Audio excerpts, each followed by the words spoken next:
Welcome to Fluent Phonics. Today we will discover the proper pronunciation of the word Stafford.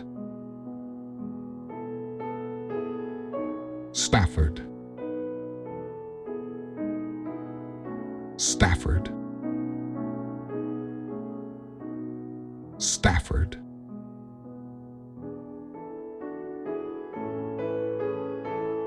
Here's an example of how one might use it in a sentence. I drove through Stafford yesterday on my way to visit my grandparents. Stafford is a proper noun referring to a town in Staffordshire, England. It could also refer to a surname or a person's name in some cases.